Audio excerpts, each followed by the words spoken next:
ഗോപാല, ഫാക്ടറിക്ക് മുമ്പിൽ ധർണ നടത്തിയ സഖാക്കളെ പോലീസ് മർദ്ദിച്ചു. ഇവിടെ വിവരം കിട്ടി രാവണി മാഷേ. 5-10 സഖാക്കൾക്ക് നല്ല പരിക്കുണ്ടെന്നാ കേട്ടത്.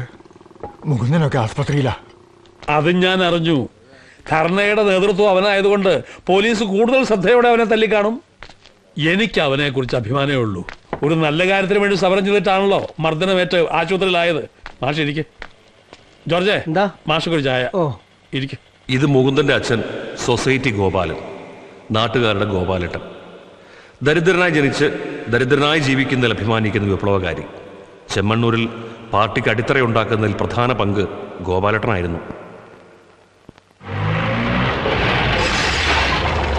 ഇതാണ് സഖാവ് കരുണൻ, പ്രായോഗിക രാഷ്ട്രീയത്തിൻ്റെ പുതിയ മുഖം, പാർട്ടിയിലെ ബുദ്ധി രാക്ഷസൻ.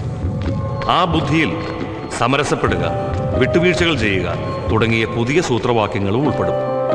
ഏണിപ്പടികൾ കയറുമ്പോൾ താഴോട്ട് നോക്കരുത് എന്നാണ് അദ്ദേഹത്തിന്റെ ആപ്തവാക്യം.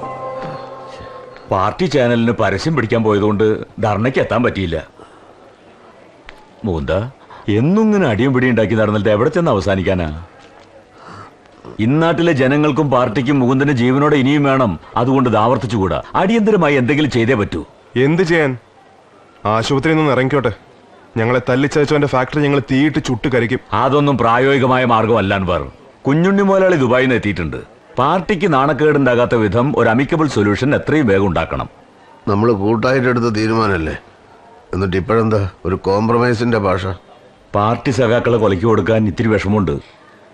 കഴിയുമെങ്കിൽ സമാധാനപരമായി തീർക്കാനാണ് സംസ്ഥാന കമ്മിറ്റിയുടെ നിർദ്ദേശം. എന്തായാലും ഇവിടുന്ന് ഇറങ്ങിയാൽ ഉടനെ നമ്മൾ അയാളെ കാണുന്നു. ഒന്ന് ശ്രമിച്ചു നോക്കാം. എന്തു പറയുന്നു? ഇറങ്ങട്ടെ, എന്നിട്ട് തീരുമാനിക്കാം.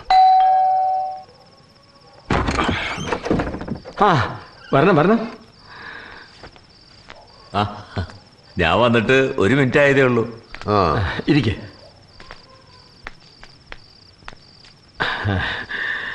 മുകുന്ദൻ എന്നെ തെറ്റിദ്ധരിക്കരുത്. ഫാക്ടറി പരിസരത്തുനിന്ന് സമരക്കാരെ മാറ്റണമെന്ന് മാത്രമേ ഞാൻ പോലീസിനോട് ആവശ്യപ്പെട്ടിരുന്നുള്ളൂ. പക്ഷെ അവന്മാർ കയ്യേറ്റം ചെയ്യുമെന്ന് ഞാൻ വിചാരിച്ചതേ ഇല്ല. മാറാൻ തയ്യാറല്ലാത്തവരെ മാറ്റാൻ ശ്രമിക്കുമ്പോൾ അവിടെ സംഘർഷം ഉണ്ടാവും, പോലീസ് മർദ്ദിക്കും എന്നൊക്കെ മനസ്സിലാക്കാനുള്ള ബുദ്ധി പോലും കുഞ്ഞുണ്ണി മുതലാളിക്ക് ഇല്ല അല്ലേ? ഓട്ടെ, അതൊക്കെ കഴിഞ്ഞ കാര്യങ്ങളല്ലേ മൂന്ത. സഖാവിന് തല്ല് കിട്ടാത്തത് കൊണ്ടാണ് അങ്ങനെ തോന്നുന്നത്.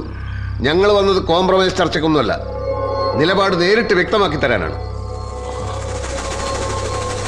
ഫാക്ടറിയുടെ ചുറ്റുപാടുമുള്ള ഒരുപാട് കിണറുകളിലെ വെള്ളം മലിനമാണ്. മാലിന്യ സംസ്കരണ സംവിധാനമില്ലാതെ ഒരു ദിവസം പോലും ഫാക്ടറി പ്രവർത്തിക്കില്ല. അത് ഞാൻ ചെയ്യാവുന്ന സമ്മതിച്ചല്ലോ, പക്ഷെ സമയമെടുക്കും. അതുവരെ ഫാക്ടറി പൂട്ടിയിട്ടാൽ വരുന്ന നഷ്ടം. ഒരു കാര്യം ചെയ്യാം, മുകുന്ദൻ നിർദ്ദേശിക്കുന്ന 10 പേർക്ക്, സഖാക്കൾ പലരും പണിയില്ലാതെ നടക്കുകയാണല്ലോ, ഞാൻ ജോലി കൊടുക്കാം. പാർട്ടിക്ക് കൈക്കൂലി.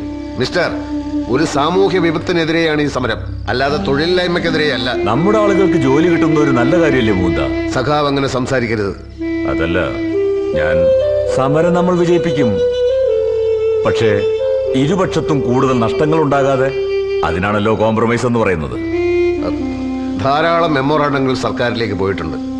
ഈ നാട്ടുകാരെ മാറാരോഗികളാക്കുന്ന ഒരു പരിപാടിയും അനുവദിക്കുന്ന പ്രശ്നമില്ല. കോംപ്രമൈസ് ഒന്നേ ഉള്ളൂ, എത്രയും വേഗം മാലിന്യ സംസ്കരണ പ്ലാന്റ് സ്ഥാപിക്കുക. അതുവരെ ഫാക്ടറി അടച്ചിടുക. കാണാം. മൂന്തൻ, പ്ലാന്റ് സ്ഥാപിക്കാൻ രൂപ എത്ര വേണമെന്ന് ഈ തെണ്ടികൾക്ക് വല്ല നിശ്ചയമുണ്ടോ? താൻ എന്താ പറഞ്ഞ സമരം വിജയിപ്പിക്കണമെന്ന്? അത് പിന്നെ പരസ്യമായി തന്നെ എതിർക്കാനുള്ള ചങ്കൂറ്റം വേണം.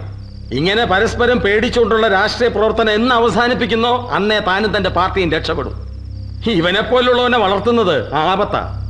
അടുത്ത തെരഞ്ഞെടുപ്പിൽ ഈ റാസ്കലിനെ കാൻഡിഡേറ്റ് ആക്കാൻ ആലോചനയുണ്ടെന്നാ കേൾക്കുന്നത്. താൻ മുടിയും ചീക്കി കണ്ണടയും വെച്ച് ഇങ്ങനെ നടന്നോ? കാലിനടിയിലെ മണ്ണൊഴുകി പോകുന്നതിന് മുമ്പ് എന്തെങ്കിലും ചെയ്തില്ലെങ്കിൽ ഗോവിന്ദ. എടുത്തു ചാടി എന്തെങ്കിലും ചെയ്താൽ അത് രാഷ്ട്രീയ അബദ്ധമാകും. അവസരം വരുമ്പോ പിടിമുറുക്കുക. അവസരം വരും കുഞ്ഞുണ്ണി മുതലാളി.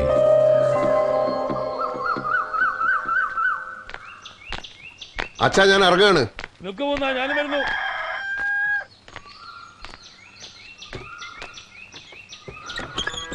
ഇത്രയും രാവിലെ എങ്ങോട്ടാ നീ? മേലുകാവിൽ ഇന്നാണല്ലോ വെട്ടിനിരത്തൽ. ഓ, എന്താണ് വെട്ടി നിരത്തുന്നത്? നെൽപ്പാടം നികത്തി വാഴ വെച്ചിരിക്കുകയാണല്ലോ അവിടെ. ആ വാഴ മുഴുവൻ ഞങ്ങൾ വെട്ടും. വാഴയും ഒരു കൃഷിയല്ലേ മുകുന്ന? ആയിരിക്കാം, പക്ഷെ വാഴക്കൊല കൊണ്ട് ചോറുണ്ടാക്കാൻ പറ്റില്ലല്ലോ. ദോശ, പുട്ട്, ഇഡ്ഡലി, ചോറ്, ചുരുക്കത്തിൽ മലയാളിയുടെ അടിസ്ഥാന ആഹാരത്തിന് അരി തന്നെ വേണം. നെൽപ്പാടം നീത്തിയാൽ അരിക്ക് ഇവിടെ പോകും. ആന്ധ്രാക്കാരന്റെ അരി ലോറി വരുന്നതും കാത്ത് മലയാളി വായും പൊളിച്ചിങ്ങനെ ഇരിക്കണം എന്നാണോ അച്ഛൻ പറയുന്നത്? അങ്ങനെ ഞാൻ പറഞ്ഞില്ല. എങ്കിൽ ആ വിഷയം വിട്ടേക്കൂ. വെട്ടിത്തരത്തിൽ പാർട്ടി നയമാണ്, നടപ്പിലാക്കിയേ പറ്റൂ. അല്ല മൂന്ന, ആ EP ഗോപി അച്ചടക്കമുള്ള ഒരു പാർട്ടി പ്രവർത്തകനായിരുന്നല്ലോ, അവനെ സസ്പെൻഡ് ചെയ്തെന്ന് കേട്ടു. അച്ഛനപ്പോ സംഭവം അറിഞ്ഞില്ലേ? ഇല്ല. വെറുതെ സസ്പെൻഡ് ചെയ്തതല്ല, അവൻ മദ്യപിക്കുന്നുണ്ട് രഹസ്യമായി എന്ന് പാർട്ടിക്ക് റിപ്പോർട്ട് കിട്ടി. ജനങ്ങൾക്ക് മാതൃകയാകേണ്ട ഒരു പാർട്ടി പ്രവർത്തകൻ അങ്ങനെ ചെയ്താൽ സസ്പെൻഷൻ അല്ല, ചിലപ്പോൾ ഡിസ്മിസ് ചെയ്തൊന്നും വരും. അങ്ങനെ നോക്കിയാൽ ഒരുപാട് പേരെ ഡിസ്മിസ് ചെയ്യേണ്ടി വരുമല്ലോ. ഒരുപാട് പേര് മദ്യപിച്ചാൽ ഒരുപാട് പേരെ ഡിസ്മിസ് ചെയ്യും. റഷ്യയിൽ കമ്മ്യൂണിസ്റ്റ് പാർട്ടി ഭരിക്കുമ്പോ വോഡ്ക കുടിക്കാത്ത നേതാക്കന്മാർ അപൂർവമായിരുന്നു. അങ്ങനെ വോഡ്ക കുടിച്ചാണല്ലോ റഷ്യയിലെ കമ്മ്യൂണിസം തകർന്നത്. അച്ഛൻ ഒന്ന് ഓർക്കണം, പാർട്ടി പിളർപ്പിന് ശേഷം, അതായത് 1964 ശേഷം നമ്മൾ റഷ്യ അംഗീകരിക്കാറില്ലല്ലോ. 64 മുമ്പ് വോഡ്ക കുടിച്ചിരുന്ന നേതാക്കന്മാരെ നമ്മൾ അംഗീകരിച്ചിരുന്നു. അത് പിന്നെ പാർട്ടിക്ക് തെറ്റ് പറ്റിയതാണ്. തെറ്റ് പറ്റിയാൽ 30 or 40 വർഷം കഴിഞ്ഞാലും പാർട്ടി അത് തിരുത്താറുണ്ടല്ലോ. അത് ശരിയാ. അങ്ങനെ വരുമ്പോ ഇന്നത്തെ വാഴവെട്ട് തെറ്റായി പോയി എന്ന് കുറെ കാലം കഴിഞ്ഞ് ബോധ്യപ്പെട്ടാൽ ഇപ്പോ വെട്ടിയവർ തന്നെ കാണുമോ പകരം വാഴ വെച്ചു കൊടുക്കാൻ? ഈ വോഡ്ക, വാഴവെട്ട്, ഇത് രണ്ടും രണ്ട് വിഷയങ്ങളാണ്. അച്ഛനെ പോലുള്ള സംശയാലുക്കളുടെ എണ്ണം പാർട്ടിയിൽ വർദ്ധിച്ചു വരികയാണ്. ചിലപ്പോ പ്രായത്തിൻ്റെതാകാം. അച്ഛാ, പാർട്ടി നയങ്ങളുടെ കാര്യത്തിൽ എനിക്ക് യാതൊരു സംശയവും. നല്ല കാര്യം. ഞാൻ കൂടുതലൊന്നും സംസാരിക്കുന്നില്ല. ചിലപ്പോ പാർട്ടി വിരുദ്ധം പറഞ്ഞ് നീ എന്നെ സസ്പെൻഡ് ചെയ്യും. അല്ലെങ്കിലും പാർട്ടി കാര്യത്തിൽ അച്ഛനും മകനും ഒന്നുമില്ലല്ലോ. അതറിയാം. എന്താണെന്ന് അറിയില്ല, നിന്നോട് മുമ്പ് ഒരിക്കലും പറയാൻ തോന്നാത്ത ഒരു കാര്യം ഇപ്പൊ പറയണം തോന്നുക. പ്രായം കടന്നുപോയി എന്നറിയാം, എന്നാലും നീ ഒരു കല്യാണം കഴിക്കണം. കല്യാണം? അത് വേണ്ട, ശരിയാവില്ല. ഞാനും ഈ വിഷയം ആലോചിച്ച് നോക്കിയിട്ടുണ്ട്. അതായത് അടിയുറച്ച ഒരു പാർട്ടി പ്രവർത്തകയെ തന്നെ കല്യാണം കഴിച്ചാലും ഭാര്യയായി കഴിഞ്ഞാൽ അവൾ ഒരു സാധാരണ മലയാളി പെണ്ണായി മാറും. വീടും ഭർത്താവും കുട്ടികളും കുടുംബമായിട്ട് അവളങ്ങ് ഒതുങ്ങും. ആ ചട്ടക്കൂടിന് പോറലേറ്റാൽ ഭർത്താവിനെ തന്നെ അവൾ ആക്രമിക്കാൻ തുടങ്ങും. അത്രയ്ക്കുള്ള രാഷ്ട്രീയ നിലപാടുകളെ നമ്മുടെ നാട്ടിലെ സ്ത്രീകൾക്കുള്ളൂ. വല്ല ചൈനയിലോ ക്യൂബയിലോ ഒക്കെ ആണെങ്കിൽ എന്താണ് അവിടുത്തെ സ്ത്രീകളുടെ രാഷ്ട്രീയ ബോധം? അവിടം വരെ പോയി കല്യാണം കഴിക്കുക അത്ര എളുപ്പമല്ല മുകുന്ദ. ഞാൻ കാര്യമായിട്ട് പറയുക, ഞാൻ എത്ര കാലം ഉണ്ടാവുന്നൊന്നും പറയാൻ പറ്റില്ല. അതെന്റെ കാര്യം ഏതാണ്ട് അതുപോലെയൊക്കെ തന്നെ. ഈ പോലീസുകാർ തല്ലിക്കൊല്ലുന്നത് എപ്പോഴാണെന്ന് ആർക്കറിയാം. അച്ഛാ, പാർട്ടി പ്രവർത്തനത്തിന് കല്യാണം ഒരു തടസ്സമാണ്. അതൊന്നും നീ പറയണ്ട. പാർട്ടി സംഹിതകൾ അത്ര ഉണ്ടാക്കിയ മാർക്സ് കല്യാണം കഴിച്ചിരുന്നല്ലോ. അതിൽ അദ്ദേഹം പിന്നീട് ഖേദിച്ചിരുന്നതായി എവിടെയോ വായിച്ചത് ഓർക്കുന്നു. ഞാനത് എവിടെയോ വായിച്ചില്ല. ഇനിയിപ്പോ അത് ശരിയാണെങ്കിൽ തന്നെ ഒരു കാര്യം ചെയ്യേ, ഇപ്പൊ നീ ഒരു കല്യാണം കഴിക്ക്, എന്നിട്ട് കുറെ കാലം കഴിഞ്ഞ് ഖേദിച്ചോ. മുകുന്ദ, അബ്ബാസോ, നീ എപ്പോഴാ ദുബായിന്ന് വന്നേ? ഞാൻ ഇന്നലെ എത്തി. ഇന്നലെ എത്തിയിട്ട് നീ ഇതുവരെ എവിടെയായിരുന്നോ? 1-2 ലെറ്റേഴ്സ് കൊടുക്കണ്ടായിരുന്നു. യൂത്ത് ഫെഡറേഷന്റെ വാർഷികം കണക്കാക്കി ലീവ് എടുത്തതാ. ഇപ്രാവശ്യം ഉഷാറാക്കണം. അതിന് കാശ് എത്ര ചെലവ് വന്നാലും എന്റെ വക. അങ്ങനെ ബൂർഷാ ദുബായിക്കാരന്റെ കാശ് കൊണ്ട് വാർഷികം നടത്തേണ്ട ഗതികേടൊന്നും പാർട്ടിക്ക് വന്നിട്ടില്ല. അതെന്താ മുകുന്ദ നീ അങ്ങനെ പറഞ്ഞത്? കടം മൂത്ത് ഇവിടെ നിൽക്കാൻ പറ്റാഞ്ഞിട്ടല്ലേ ഞാൻ നാട് വിട്ടത്. ദുബായിലാണെങ്കിലും ചോര നീരാക്കി പണിയെടുക്കുന്ന ഒരു തൊഴിലാളിയല്ലേ ഞാനും. നീ ആർക്ക് വേണ്ടി പണിയെടുക്കുന്നു എന്നുള്ളതാണ് പ്രശ്നം. മൾട്ടിനാഷണൽ കമ്പനികളുടെ ആസ്തി വർദ്ധിപ്പിക്കാൻ വേണ്ടി നീ നീരാക്കുന്ന ചോര ചെമ്മണ്ണൂരിലല്ലേ നീ നീരാക്കേണ്ടത്? എവിടെ പണിയെടുത്താലും തൊഴിലാളിക്ക് അവന്റെ കൂലി കിട്ടിയാ പോരെ?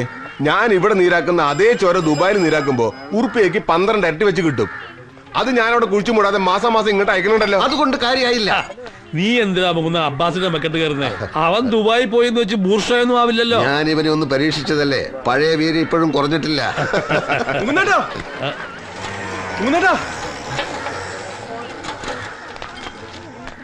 തിരുവനന്തപുരത്ത് രാമകൃഷ്ണ വക്കീൽ വിളിച്ചിരുന്നു. ഫാക്ടറി പൂട്ടാൻ സർക്കാർ ഉത്തരവായി.